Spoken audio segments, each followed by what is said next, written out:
Kusini, I think you were here 12 months ago, almost exactly to the day. What's the feel like? Is it a completely different sort of feel at the moment for your coach, your sort of squad, or is it similar?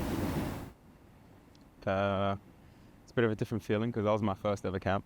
So now it's quite a few camps, been to the Asian Cup, so kind of adjusted to the atmosphere in camp and know a lot of the boys a bit better than I did when I first came in. But yeah, it's also a similar feeling because it's a new coach for me, my first time. So I'm looking forward to seeing how he is because yesterday I didn't train, seeing what's different between him and Arnie and learning some new things and preparing and getting ready for the game. So it's exciting when things are new. Is that a challenge to some extent to have a new coach, for the relatively short period of time in terms of the Socceroos squad? Yes and no. I think it's a challenge every time we come into camp because obviously we're not here for very long. We only have a few days to come in and kind of switch on and adapt to a different style of football that we play at our club. So it's always a challenge, but yeah, it's a challenge, but it's something that I'm looking forward to. I love challenges, and it's a new experience, and it's a nice experience. Change is always good in my eyes. I don't like doing the same thing all the time. So yeah, it's something that I'm taking my stride. Pretty bleak outlook after those first two qualification games, but do you personally and your colleagues now feel that you're much more likely to get direct qualification, certainly than you were after those two games?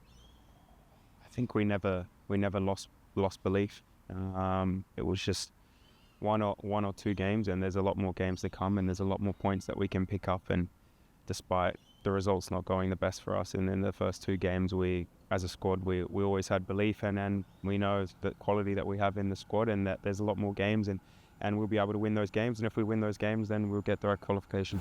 Yes, how have the last sort of month or two been for you? Because obviously you had the suspension, and then you had a bit of an injury, you picked up the club level. How have you worked your way through that? And you couldn't impress that first window in returning either.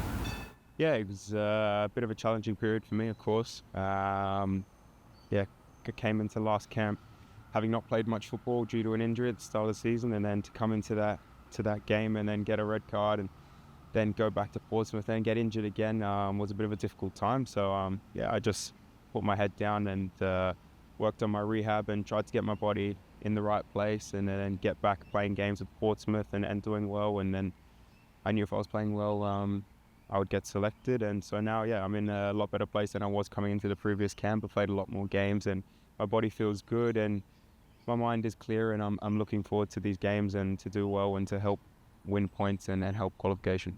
You've never sort of been shy about wanting to be the man up top. Tony obviously plays with a bit different formation. What makes you feel like you can come in and impress and show that that's your spot, that number 9 in this system?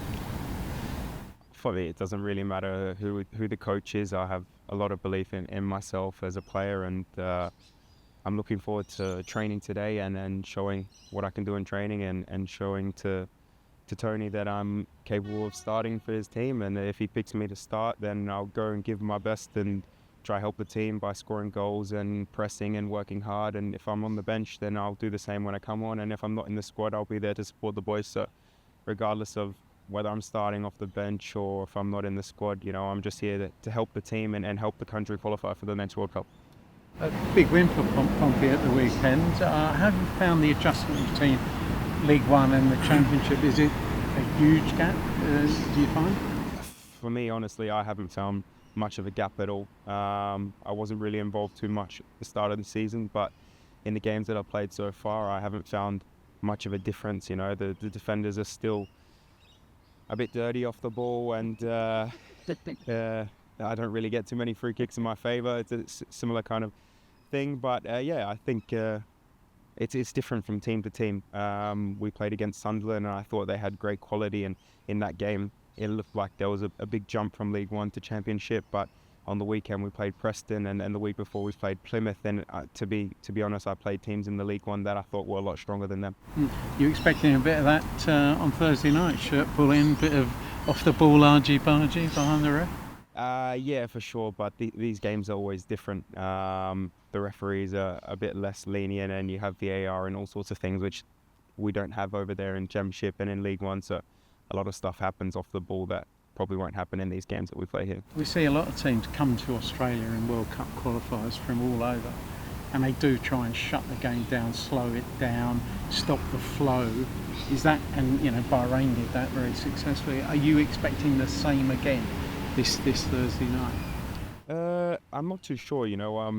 From my opinion, I've watched Saudi over the last quite a few years, and the World Cup they've done really well, and they look like a team that always try to come out and attack and win games. So I think the game will be a little bit different to what we had in the Bahrain, but we've got some meetings later on today, and I'm sure Tony and the coaching staff will fill us with all the information we need on how they expect them to play and how to best prepare for the game. And whether they come out and sit in a low block, we're going to be patient and try and move the ball around and find opportunities and break their defense down and score goals. And if they come out and attack us, we have threats that can run in behind and cause chaos on counter-attacks. So I think either way the game plays out, we're well equipped and prepared. How did you manage the disappointment of that red card against Bahrain? Because I think that wouldn't be too familiar an experience for you.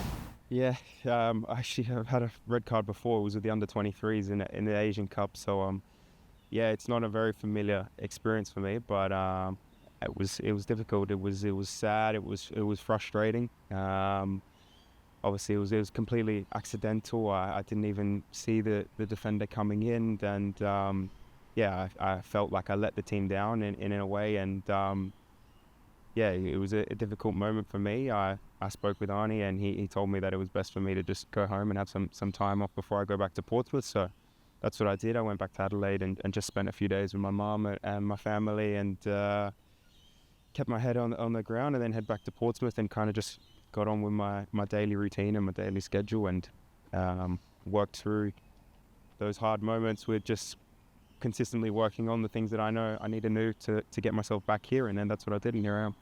I know you're good mates with Alex Robertson. Have you chatted to him at all? He's just not making himself available at the moment. Do you know how he's doing? Have you spoken to him about it at all? Yeah. I speak to Alex quite often. Yeah, we played at Portsmouth last year, and we're very good friends. I think he's a bit confused at the moment with what he wants and what he doesn't want, and he's still young, and he's still trying to figure out his body and how his career is going to pan out. And it's obviously he's got some decisions to make, and I'm sure when the time comes he'll make that decision. Look, I'd love to play with him in a Socceroos jersey, and I'm constantly telling him to come and play and give me some through balls and give me some assists and things like that. So I'm hoping one day or in the future that we'll see him playing in the Socceroos again. Do you think he might? Has he responded to you in any positive? I hope so. Yeah. We have good chats all the time. I hope so. He's very positive, and I think he's just trying to figure everything out. But I think when the time comes, he'll make decisions, and he'll come back and play for us.